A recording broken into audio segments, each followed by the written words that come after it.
Thank you for joining us, Madam President. It's so good to see you.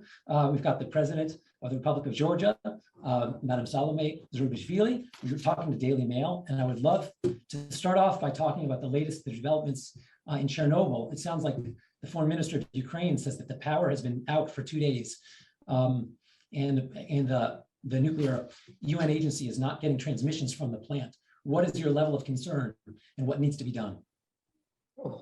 What needs to be done, I think that there are many people more competent than me that would be thinking on what measures can be taken at this stage. First of all, to get the proper information, which of course we don't have, because it's all a question of really understanding whether the Russians are trying to play nerves or whether there is really something very concerning happening there.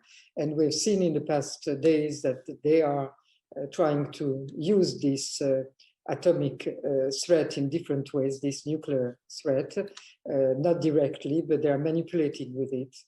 And they're calling the mobilization of their nuclear forces and things like that. So I think that on one side, we have to keep our cool, I would say, not to rush into any panic, but of course, all the necessary intelligence should be gathered in order to really inform our positions and our decisions. Do you think Russia has been exceedingly callous or risky with the way it's handled some of these nuclear sites? And what do you think should be the standard in a conflict like this? There is no standard because this conflict is not a standard conflict. It's clearly Russia is using means and forms that have not been used since, I think, the Second World War in this format and in the center of Europe. What Putin is showing us or trying to show us is that he could be ready for anything. So here, talking about any standards, what should be done, we've heard some requests from the Ukrainian to have peacekeepers keeping those nuclear plants, but of course that has not been answered neither by the international organizations that could do that, nor by the Russians, because it would put directly on the front line people that would then become hostages to the expansion of this war. Now, you've negotiated with the Russians before, and you're the president of a neighboring country that's previously come under attack. And you're also a former diplomat. So I'm wondering if you can at all predict how this might possibly end or be drawn to a conclusion diplomatically, if that's even in the cards.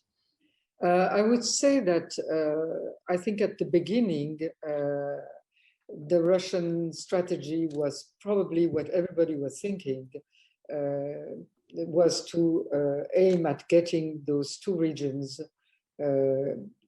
under Russian direct control, independence, annexation, or whatever, as well as Crimea, and obtain that not by a conflict just on this line, which has been going on for so many years, but by trying a massive attack with the idea probably that they would get the president young, without so much experience, under this pressure, and he would defer to the terms of negotiation that Russia would put forward. I don't think that the aim at the starting point was to take over the whole of the country, but the aim was to obtain this huge psychological and military victory very quickly.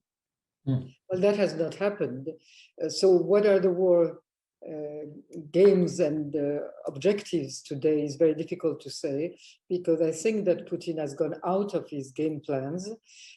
He is reacting now to the situation on the ground, which is a situation that in no way had he expected, to see this supposedly so very strong Russian army being really stalled at different places. Right. Even if they mark progress in others, these young soldiers do not really understand where they are fighting, what they are fighting for, and obviously their conditions also are not so good. and the back front, back in Moscow there too, the situation is getting more dire for the population. The protests maybe are not massive in the way that we understand them in democratic countries, but for Russia, they are quite significant. And also somebody was writing today, which I think is quite interesting quotation, is that he is losing the ruble war. And when you do not have this backbone, which is the financial and economic strength, that's also something that surely was not in the plans and in the game that Putin was. So what effect can that have on the negotiations that are, if I'm not mistaken, starting tomorrow between the two foreign ministers? It's difficult to say. I don't think that we can plan on the fact that the Russian leadership would come with compromise proposals, at least at this stage. Whether the length of the war might have some effect, that's something difficult also to predict. Another thing is that we do not know either where would pass the compromise that Zelensky would be able to accept.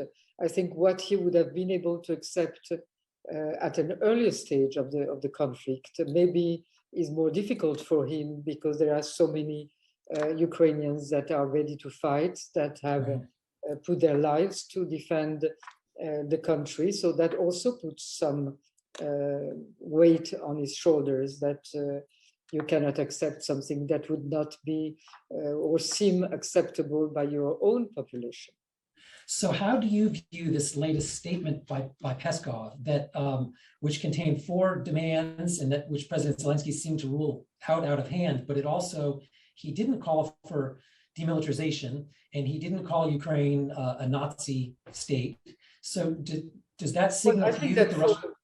For the time being, these public demands that are made are part of this psychological public propaganda war. When you make serious proposals for what is an initial or later stage compromise, you don't put them in public. You don't force the other side to react. And I think that all these proposals that have been put, demands more clearly, either through the French president at one time or later in this direct manner, all of those are clearly something that does not frame the negotiation. The negotiation will have to be on more serious positions.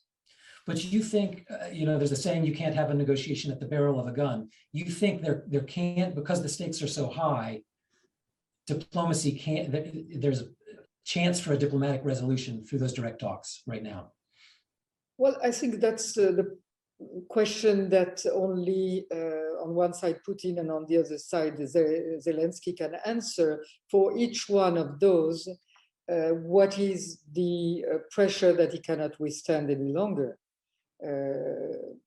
Does Putin realize that the cost to his regime, to his economy, to his financial basis, to his world relations with other partners, his isolation, at what point does it become so costly that he has to move beyond these very strong demands that clearly are not acceptable as such? Same question is true on the other side for Zelensky. What is the human cost that he can no longer accept, and that would push him to accept something that maybe he would not have considered? But I think it's less on Zelensky, because he has clearly shown, and his population has shown, that they are with him. There is no sign that he's losing any form of support from his population. There is no division that is appearing, and there is no division in the support that he's getting from the European or American partners. To the contrary. So probably his reading of the situation is that he can continue more lasts longer. He will get more support, more financial support, more humanitarian support, more arms, even if the last American decision is probably disappointing on the airplanes, on the jet fighters. Right. On the other side, the American decision on gas and oil is a reconfort. So I think he has better arms to withstand a bit longer. But again, who is going to win first is the question. And you mentioned those protests that we've seen all over Russia. There was some reports that as many as 5,000 arrests happened inside Russia over the weekend. Do you think that becomes an increasingly relevant point of pressure on the regime, or Putin has shown an ability to withstand protests before? Yeah, I think that the political protest, he can withstand, and I've seen pictures today that were shown of Petersburg, in which there is a military band that starts playing a song, and they're taken away before having the time to open their mouth and sing. So he's very clearly trying to control completely. But I think that where beyond the political protests, there is a protest of the population that will not be able to withstand the economic pressure that it will have when many companies, foreign companies, are closing down. That means unemployment. You cannot have access to your savings. That's another thing. You cannot have access to foreign currency.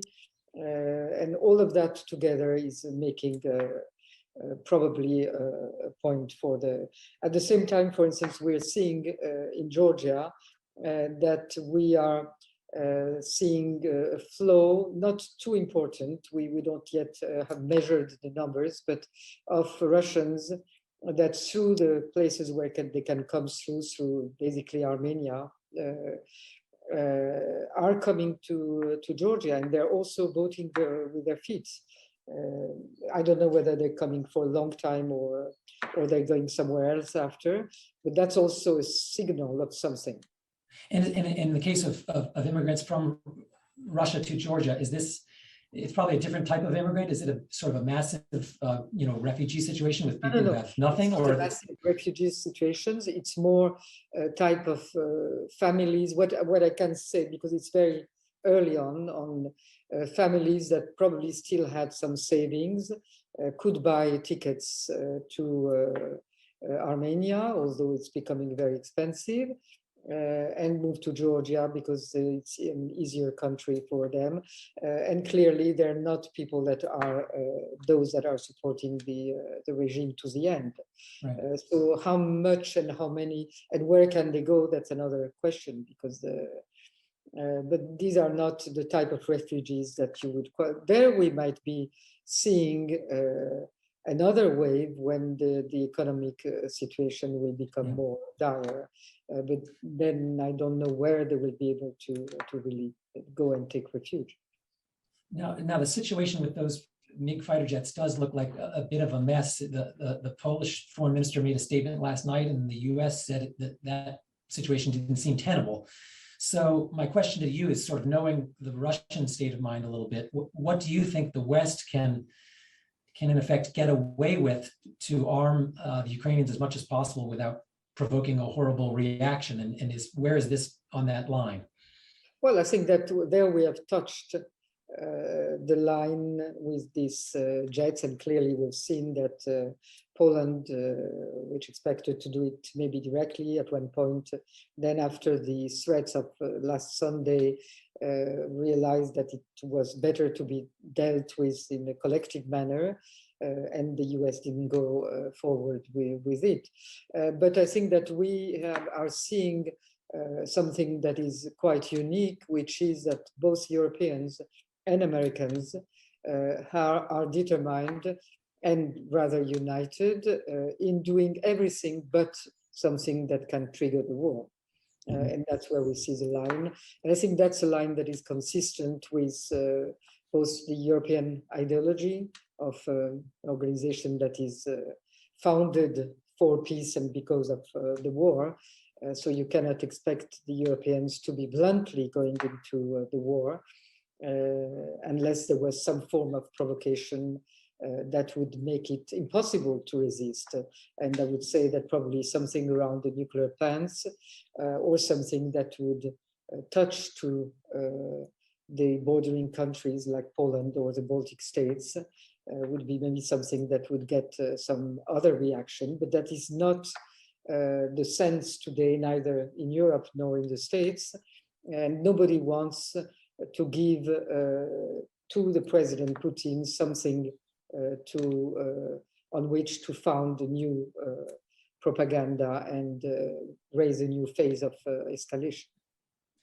What are your concerns about the non-NATO countries on the Russian periphery, like Moldova, for example? How vulnerable are they to something similar? Well, depending again on the war, the length of the war, and how Russia itself reacts to the war. Of course, we are Moldova and Georgia, and maybe Balkan countries, but in a different manner. We are the countries that are not covered by the protection of either Article 5 or of the European Union, even if it's not a military type of protection. So I think it's very important, and that was the reason for my trip to Paris and Brussels and my talk to the Secretary of State, to make it very clear that we cannot afford in any way at this stage to be in a way delinked from Ukraine or from the path towards European integration, or to be forgotten in any way. So the attention has to remain. That's our defense. Clearly, we don't have much more, although we have, in our case, on the line of occupation with the two separatist regions, we have the European mission, monitoring mission, which is not a military mission, but allows for looking at this occupation line and beyond to what happens on the military bases that are located in those two regions. For the time being, we do not see any movements that would be by themselves preoccupying. If there are some movements, there are more of withdrawing some troops to get them on the Ukrainian front. But that can be reassuring in the immediate term, not necessarily on the longer term if, for instance, Russia felt that it had to compensate for some form of humiliation.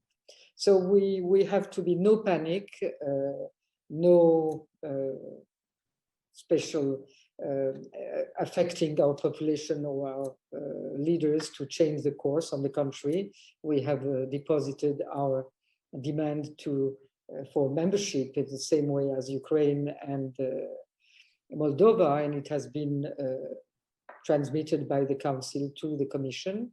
So this is a very good sign. That's what we want. We want this form of attention, of being present, being on the map, being maybe supported at some stage, because as a small country, we will be directly affected by these sanctions, and maybe we will need some form of support, and that will be discussed. And meanwhile, we'll keep our cool. And how helpful can that be to a country like Georgia to have that sort of association, even if that's short of a military treaty?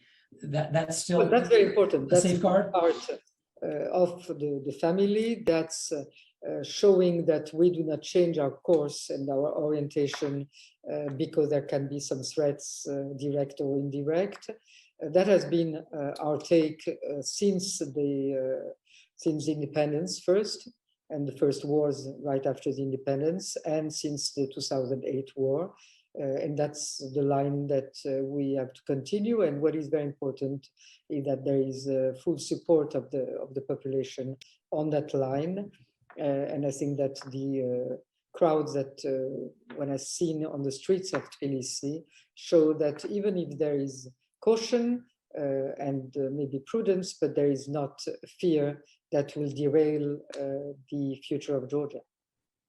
Now, yesterday was International Women's Day, so belated happy International Women's Day. I'm wondering, what are your thoughts on how female leaders such as yourself could help to bring this catastrophe to an end, and also women who are not political leaders, but who are just ordinary people. I saw some video out of the periphery in Russia, way out in Siberia, where some mothers were berating a local official over not knowing where and why their sons were going to fight. So if you could talk about. We've seen the importance of the Russian mothers at the times of the war in Afghanistan, where they had some effect, even in a non-democratic country that played its own role. We've seen, of course, during the Vietnam War in a completely different setting, but also the role of women in the peace protests. So I think that that's a part of the role that we know, the mothers, the peace demonstrations. But what we do not know yet completely, it's the role of women leaders, whether they are in politics or in culture. Although we have seen that the director of the theater, women, has resigned in Moscow. And the main Russian singer, Pugacheva, which is the most well-known, I think, has also marked her opposition to the war. So these are important demonstrations. The wife of Zelensky is very much active on the social network, supporting her husband, but supporting her country, basically. So I think that we are seeing some signs, and in fact, I will be holding a conference, an international conference for women leaders, again, of all fields, on peace and security and conflicts, where I would like to see this exchange of experiences of what women can do differently when they are in power, in positions of power, and whether that changes something. I think that we cannot prove it beforehand. We have some intuition that it can be the case. And I would like to hear my fellow women leaders to see what they feel and what direction we can take in a more maybe organized manner. Maybe if you were a woman, it would be a bit different. And speaking of women leaders, Vice President Kamala Harris is taking off for Poland on her trip. Do you, what would you hope that she can achieve? And do you think she is empowered to negotiate and make something happen?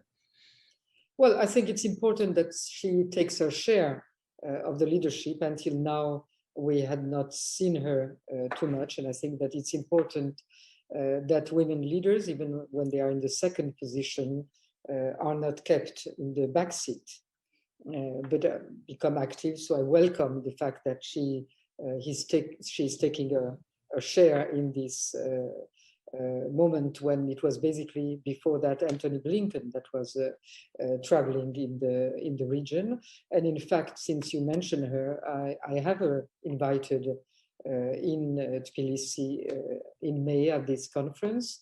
And I think it will be very important if she would decide to come, because that would be a first trip to this region that, of course, has also known quite a number of conflicts, the latest one being the one between Armenia and Azerbaijan.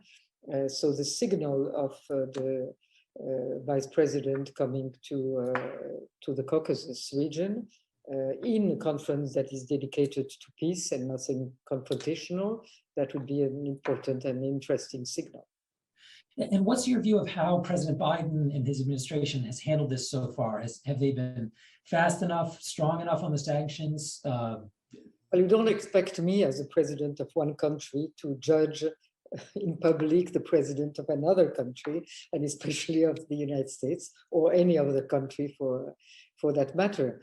I would say one thing, that I think that in this conflict, both the European leaders and the American leadership has probably shocked Russia by reacting in a manner that he didn't expect. I mean, the calculus that was made concerning the United States was probably that they had left Afghanistan some time before, and so that the strong will in America would be not to get too involved and let the Europeans work their own way and their own path, and that President Biden and the leadership would be much more concerned by internal political opinion, public opinion, than by binding with Europeans. And that has not happened. We have seen a very close contact with the Europeans, really one line, with each playing its own role, but one line. And I think what is also very important is to see that there is quite a lot of bipartisan support and public opinion support to the decisions, quite hard decision taken by the leadership. And even with the massive US and European sanctions, I've seen that the Ukrainians want even more. They would like to block all Russian exports and all Russian ships. Do you think is that the next step, or what do you think should be the next sanctions step? I don't know how much can be done immediately now, but I think that Zelensky is in his role to be asking more and more. I think he is deserving to be supported as much as possible. So it's logical that he would ask more. I cannot judge what he can get more. I think he has gotten quite a good response, and he has been extremely effective until now. Our CIA director, he testified before the Congress yesterday, and he said, that Putin had dramatically overestimated his capability, and that because of that, he's likely to actually double down and inflict even more harm on civilians. Is that what you fear? Is that your assessment? Yeah, I'm not. I do not have all the intelligence that the CIA director probably has, but I would say that he has certainly overestimated both.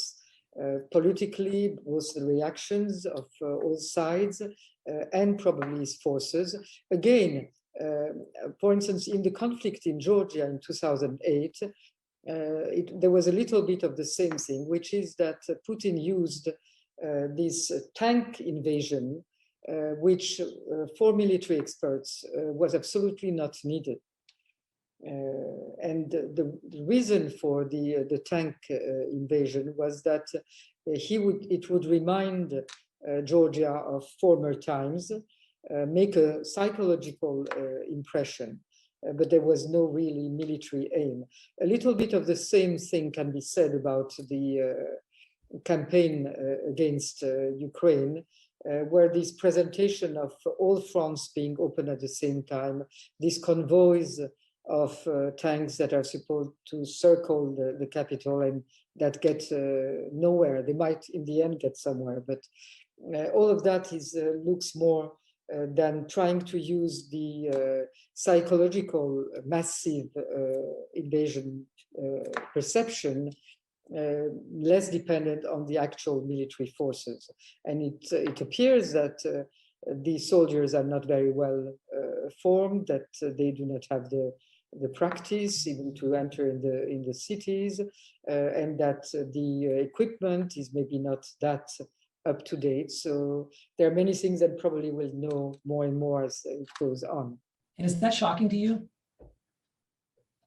The problems surprising given the fact that we know that after the Georgian-Russian war, there has been a massive effort to modernize the military, massive resources that were devoted to that. So it's a bit strange that they didn't get more for that money. So whether it's corruption, whether it's inefficiency, I don't know. Again, that's more for the specialists than to analyze this reality. And President Macron was pretty pessimistic after his... That will be your last question. That's fair enough. You've been very patient with your time. Thank you. President Macron was very pessimistic after his conversation, his second, I believe, recently with President Putin. Is that a channel worth keeping open, or is there a substitute channel where there's some way to get a read on him? I think that this channel was used to demonstrate that everything was, until the very end, attempted to bring Putin to the dialogue table. And so there was no reason for President Macron to stop ahead of that. As I said earlier, I think that the real dialogue to start, both sides have to feel that they are coming closer to the point in which they both think that there are some interest for one or for the other. Maybe we're getting to that. It probably has to start in a direct dialogue. There might be a need after that to enlarge the format so that they're not one-on-one, because that's a rather difficult dialogue to have for Ukraine and Russia. Do you mean like a multilateral intervention with Putin, like a? Excuse me? You're talking about multiple leaders at the same time interacting with Putin? I don't know. There are different formats that could be, but probably the first thing we have to wait for the results of these foreign ministers, which is the first serious form of negotiation that they will have. Zelensky is offering to sit himself with Putin, and then you need others, if they get to something, to come and guarantee and give also their support to whatever might be agreed. But we're not there. Okay. President Zurabishvili, thank you very much for your time. It's been a pleasure to talk to you. Thank you.